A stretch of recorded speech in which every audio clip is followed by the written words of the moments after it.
It's crunch time for the presidential candidates with just 8 days to go, and after their campaign tours across the country, focus now shifts to the strategies that the presidential candidates and their teams have put in place to ensure that their popularity in the campaign trail translates into votes on March 4th.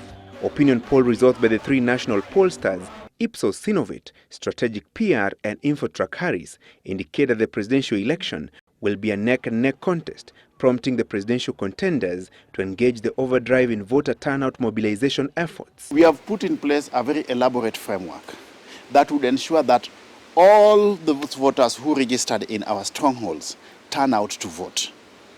The framework is so elaborate it goes all the way up to the polling station. And I can assure you that around each and every polling station in this country, we are going to record not less than 95% voter turnout level. We have a comprehensive voter mobilization strategy, and we will ensure that we get out everybody to vote.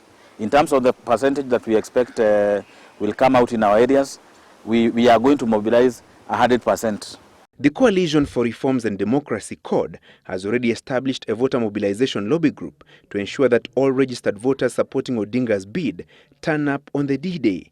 The Jubilee team also has a come out and vote group that will operate from polling station level to ensure maximum voter turnout in their strongholds.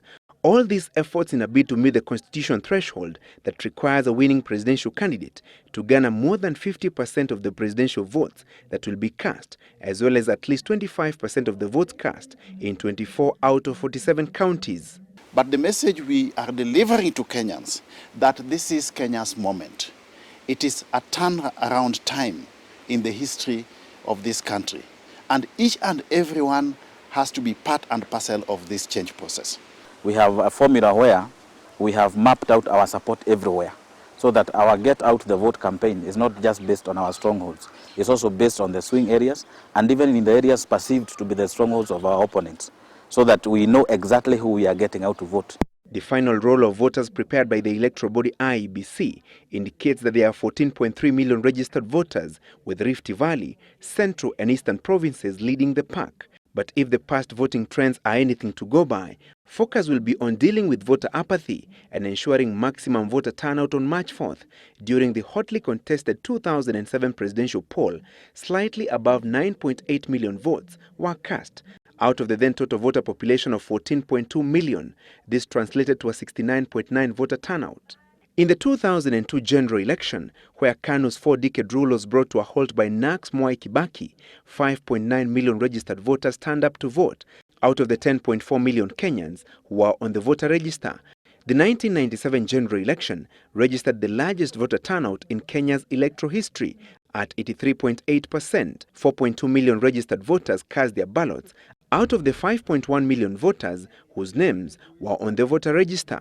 The recent national poll that Kenyans participated in was the 2010 referendum on the then proposed constitution. 9.1 million registered voters turned up in August 2010, even though there were 12.6 million registered voters. This translated to a 72% voter turnout. During the 2005 referendum, that was a contest between the bananas and the oranges, the voter turnout was 55.5%. Each of the presidential candidates, however, remains optimistic of a first-round win, the high threshold notwithstanding. We start at 55%, and we hope that in the next 1 week, because of the way we intend to wind up this campaign, the kind of energy we want to inject at this last round, we will move towards 60 in a week. So between 55 and 60% is what we are looking at, but not less than 55%. We want it to be absolute, no doubt. We have an elaborate strategy for the last week, pushing it the last week. And I can assure you that come March 5th, I'll be willing to look at you in the eye and tell you that I promised you are going to win this in the first round. Minimum 60%. The electoral laws criminalizes any inducement of voters to cast their votes in a certain manner. The presidential strategy teams will be walking a tightrope, mobilizing huge voter turnout, while at the same time keeping within the legal confines to avoid stiff penalties for vote influencing that includes disqualification of the guilty candidates. Francis Gashori, Citizen Weekend.